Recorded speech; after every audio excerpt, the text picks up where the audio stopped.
Halo semuanya, kami dari kelompok Cuhamster. Hari ini kelompok kami akan presentasikan hasil final presentation untuk sosial media marketing kami. Dengan majunya teknologi di zaman ini, pemasaran melalui sosial media adalah salah satu cara efektif bagi sebuah bisnis agar dapat diketahui oleh banyak orang dengan jangkauan yang luas pula. Oleh karena itu, kelompok akan meneliti dan mengimplementasi lebih lanjut terkait iklan melalui platform media sosial Instagram berupa Instagram Ads untuk mengetahui efek dan strategi yang dapat ditetapkan untuk akun bisnis Hamster sendiri. Untuk profil bisnis sendiri, Hamster merupakan bisnis yang menjual berbagai macam aksesoris pilihan hamster, didirikan sejak 2019 oleh Deborah, sang owner. Lalu untuk alasan dalam mendirikan bisnis ini karena ia sendiri menyukai binatang berjenis hamster yang ia pelihara. Keunggulan dari Hamster terletak dari pengetahuan yang dimiliki oleh pemilik bisnis mengenai produk yang baik dan disukai oleh hamster. Untuk produk bisnis, hamster menjual mulai dari aksesoris seperti pasir hamster, tempat makanan, minuman, snack hamster, vitamin, suplemen, dan juga bedding hamster. Price range-nya mulai dari 4.000 hingga 40.000, dan produk-produk ini yang dijual semuanya memiliki kualitas yang baik bagi hamster dan sudah food grade. Oke, selanjutnya dari segmentasi dan target konsumen Chew Hamster adalah hamster parent atau owner, baik laki-laki dan perempuan, berumur 18 hingga 25 tahun, golongan ekonomi size A dan B, yang berdomisili terutama di Jabodetabek dan Jawa Barat. Mereka adalah pelajar, pekerja, pebisnis, influencer di bidang pemeliharaan hamster, dan orang tua yang memelihara hamster dengan anak-anaknya. Mereka merupakan achiever, striver, dan thinker yang mengutamakan nilai-nilai seperti keamanan produk, kesejahteraan hewan, terutama peliharaannya sendiri, kebahagiaan, dan kepuasan hamster owner terhadap produk. Mereka berorientasi terhadap value atau nilai dari sebuah produk dan kualitasnya.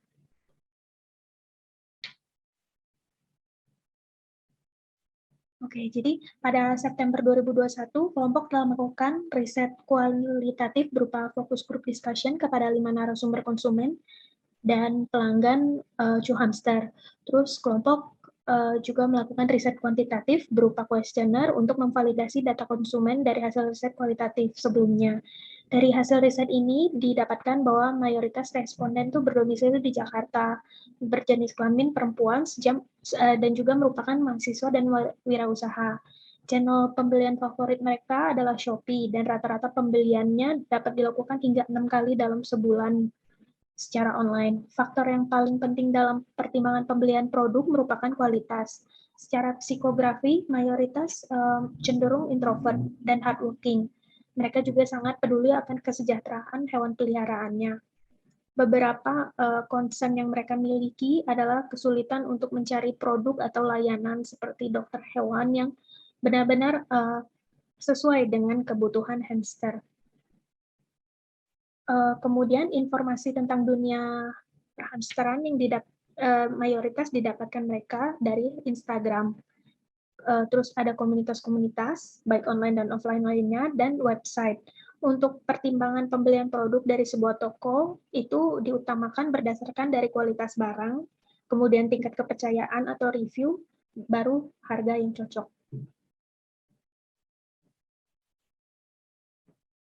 Kalau dari hasil analisis kompetitornya, Chew Hamster sendiri memiliki dua direct kompetitor, yaitu pertama Hello Syrian, yang memproduksi dan menjual tissue-based bedding dan pasir zeloid. Hello Syrian sendiri sudah terkenal di kalangan komunitas hamster di Indonesia, baik di Facebook ataupun Instagram. Hello Syrian ini merupakan first mover yang sudah hadir sebelum Chew Hamster mulai beroperasi.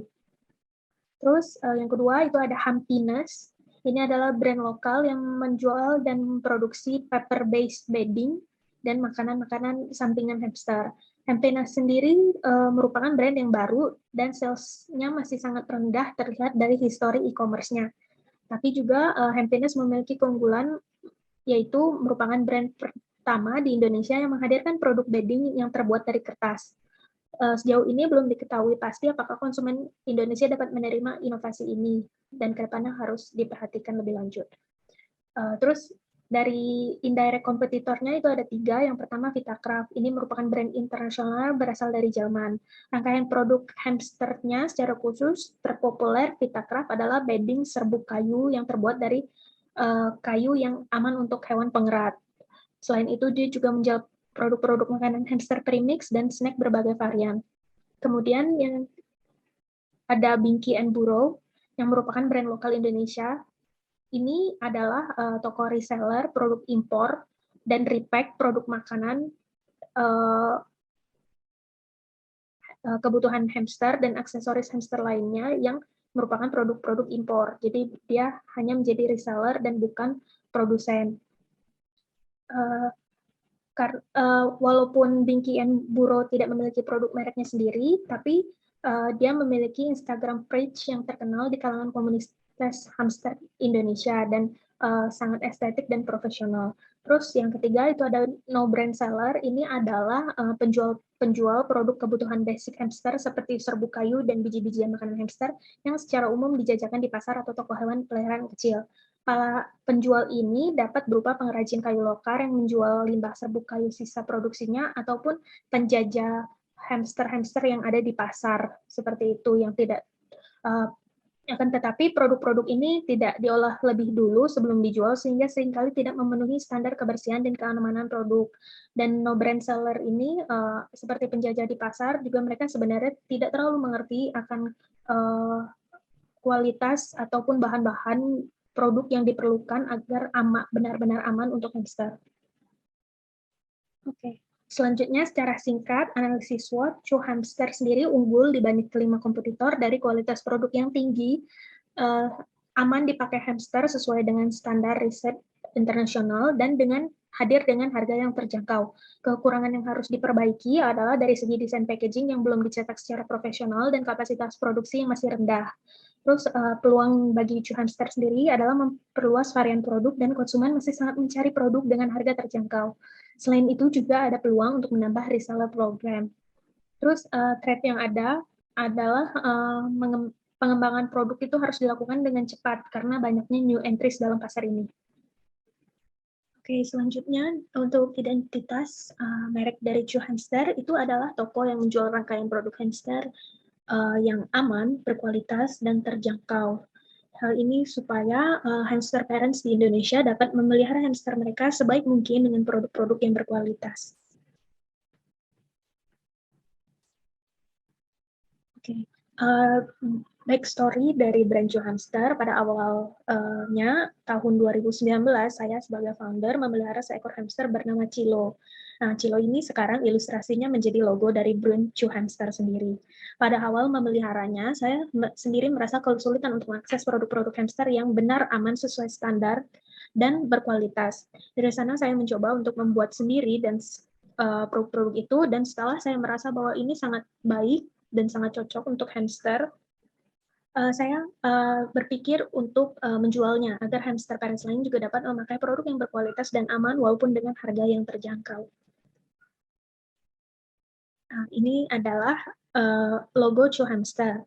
Terus dapat dilihat juga font dan color palette-nya yang digunakan untuk acuan desain dari brand ini. Selanjutnya saya akan menjelaskan pada consumer behavior, di mana kami membagi sales funnel kami menjadi stranger, visitor, lead, customer, dan advocate berdasarkan juga pada teori AIDA, yang mana di sini kita ingin mengadakan awareness untuk para stranger sehingga menjadi visitor, kemudian untuk mendapatkan interest dari visitor menjadi lead, kemudian juga dari leads menjadi customer dengan memberikan hal-hal yang bisa membantu calon customer kami untuk mengambil suatu decision, dan terakhir advocate, di mana kami mendukung para konsumen kami untuk melakukan tindakan-tindakan advokasi seperti sharing untuk produk review. Nah, kemudian di sini kita bisa melihat untuk strategi yang kami lakukan, kami memiliki 3 jenis kampanye, yaitu traffic, engagement, dan juga conversion. Di mana untuk traffic sendiri kami mengadakan giveaway dan collaboration, Reels dan Instagram Ads sebagai top funnel kami atau TOFU kami, yang mana bertujuan untuk menarik awareness dan juga untuk memberikan interest kepada orang-orang yang ada di tahapan awal, yaitu untuk stranger, untuk juga mendapatkan reach atau impression. Nah, di sini kita melihat, di sini adalah KPI dan SLA kami. Kami menargetkan 8.000 reach per week, 25 profile visit per week, dan juga 10 tambahan follower per week. Dengan SLA, giveaway, collaboration, reels, dan juga ads. Nah, di sini kita melihat kita juga ada kampanye engagement, yaitu untuk meningkatkan impression kami, impression dari akun Chu Hamster ini sendiri, di mana kami mengadakan interactive stories, commenting, dan liking post untuk mendapatkan engagement dengan para follower kami. Nah, di sini tujuan engagement adalah untuk meningkatkan hal-hal seperti like, kemudian juga komen, bookmark, dan hal-hal lainnya yang bersangkutan dengan engagement itu sendiri. Nah, terakhir untuk kampanye conversion, yaitu kami menggunakan Linktree dan juga mencantumkan link Tokopedia dan Shopee voucher untuk mempermudah juga mengetahui berapa banyak konversi dari Instagram sendiri pada channel penjualan kami. Di sini kami menggunakan Linktree yang berisi katalog, Shopee link, dan juga Tokopedia link. Di sini juga kami memiliki SLA, yaitu 3 link di Linktree, 3 Shopee voucher, dan juga 1 katalog. Dengan KPI 10 Linktree clicks per week, 10 sales per week, dan juga 3 Shopee voucher usage per week. Di sini engagement berlaku untuk MOVU dan conversion berlaku untuk BOVU. Berikut adalah perencanaan dari kampanye yang kami lakukan, yang mana pada minggu-minggu September pada awal kami melakukan market research untuk mengetahui bagaimana target pasar kami, kemudian juga untuk memahami siapa persona dari konsumen kami, kemudian pada selanjutnya kami melakukan kegiatan. Kemudian masuk pada manajemen media sosial. Menjalankan sosial media yang baik tentunya harus memiliki konten yang baik pula. Konten-konten tersebut pastinya harus terdiri dari foto-foto produk. Dan untuk menghasilkan foto produk yang memuaskan, dibutuhkan pula serangkaian peralatan. Dan foto tersebut akan membangun reputasi yang baik, sehingga kami berusaha sebaik mungkin untuk mendapatkan hasil yang baik tersebut pula. Kami menggunakan properti seperti kamera, yaitu ada Samsung Note 8 phone kamera dan juga Canon 700D. Untuk pencahayaannya kita menggunakan ring light dan juga study table lamp. Dan untuk propertinya kita menggunakan 3 background kain berwarna coklat, krem, dan juga putih, dan 3 gulungan benang sebagai color palette tambahan, dan juga ada mainan hamster, dan hideout property, dan yang terakhir hamster itu sendiri pula sebagai modelnya. Next, setelah melaksanakan pemotretan untuk produk bisnis, tentunya foto tersebut harus diseragamkan kembali dengan melakukan foto editing. Foto editing sendiri bermanfaat untuk mewakili citra bisnis, memaksimalkan hasil dari photoshoot, dan mengatur kontras, komposisi, warna, dan pencahayaan. Chu Hamster sendiri menggunakan beberapa aplikasi seperti Photoshop, Adobe Illustrator, Snapseed, dan juga filter-filter. Hasil dari foto editing dapat dilihat di slide berikut, dan noda-noda juga ada yang hilang dan pencahayaan lebih jelas. Ada warmness, tint, dan highlight yang diseragamkan pula.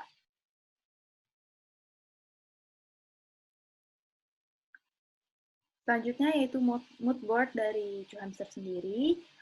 Dalam menyusun mood board ini, kita menggunakan aplikasi preview yang dapat membantu penyusunan dan pemindahan gambar yang hendak diunggah di Instagram, sehingga orang dapat lebih mudah membayangkan letak dan komposisi feeds apakah sudah cocok tanpa harus mengunggahnya terlebih dahulu, dan menghapusnya jika tidak sesuai.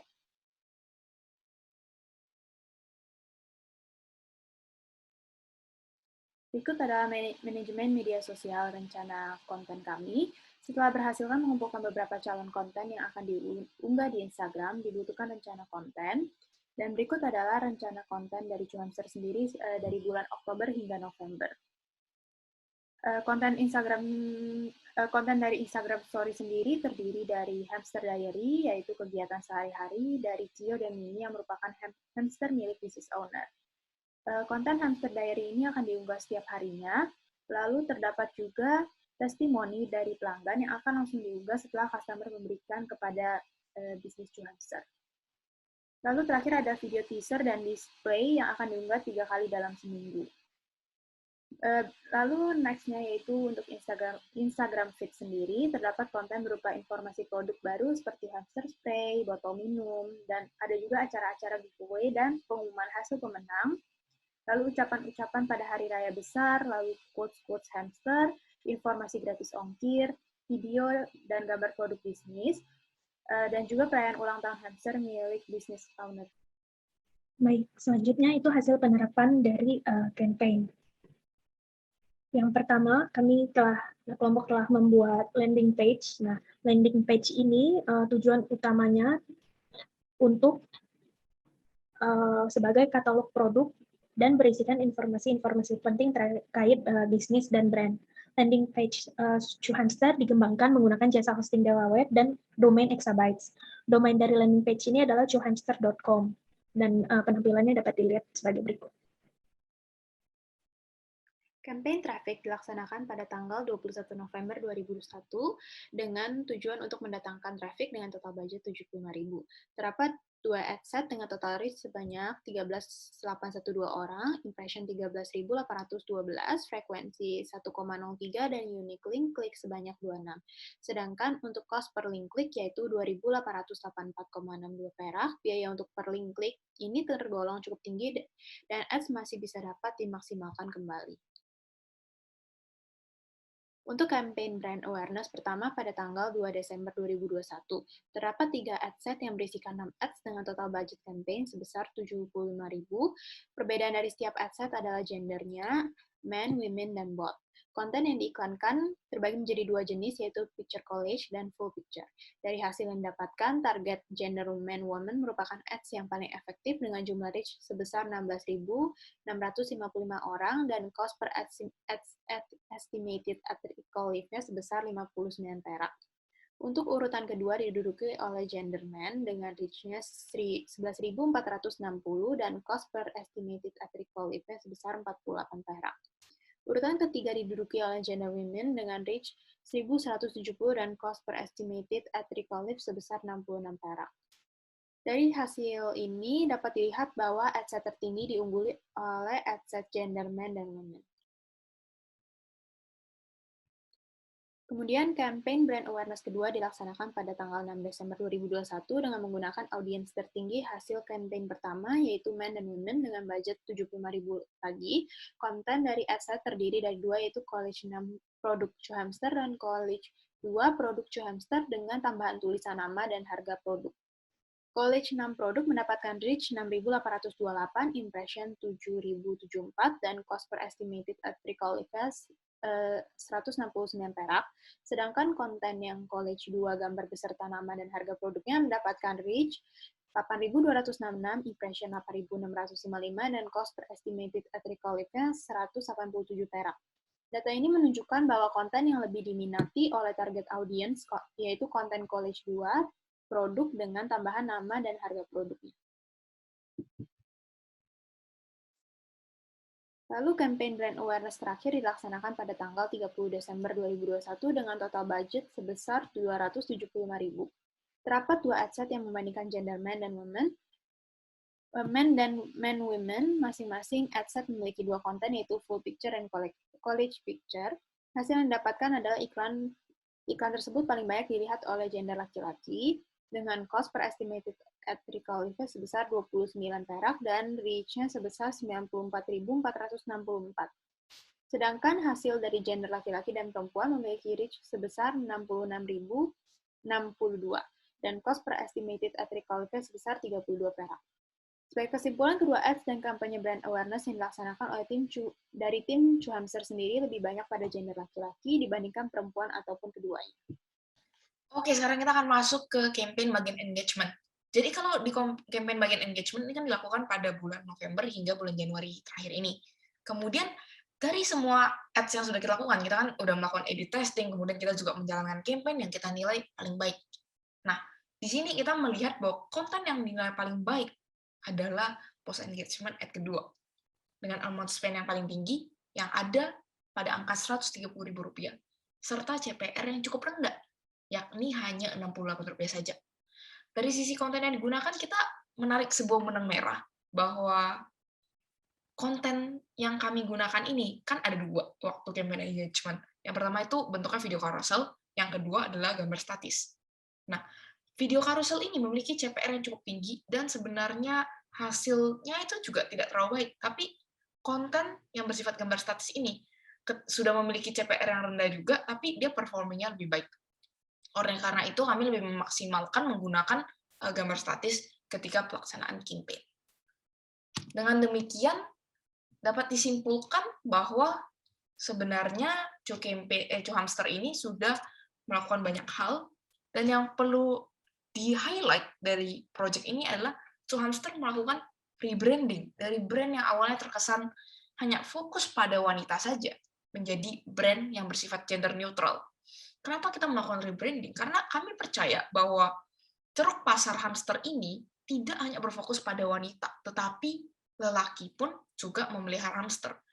Dan kami tidak ingin menyanyiakan opportunity ini, sehingga kami pun mengambilnya dan melakukan rebranding. Kita melakukan rebranding dengan melakukan beberapa hal, yakni adalah mengganti font, kemudian logonya, serta pemilihan warnanya. Jadi awalnya ini Hamster ini lebih banyak menggunakan warna yang pink, yang terkesan lebih ke wanita. Tapi setelah kami melakukan project ini, kita melakukan rebranding menjadi warna yang masuk ke pria maupun wanita. Nah, Hamster juga telah melakukan campaign, kemudian melakukan manajemen media sosial, serta melakukan advertisement menggunakan Facebook Ads pada platform Instagram. Untuk sarannya, sebenarnya project ini sudah cukup baik. Rencana campaign dan rebranding itu sudah direncanakan dengan baik banget, tetapi mungkin alangkah lebih baiknya jika campaign yang dilaksanakan ini sebenarnya dapat terkonversi lebih banyak lagi menjadi followers ataupun sales.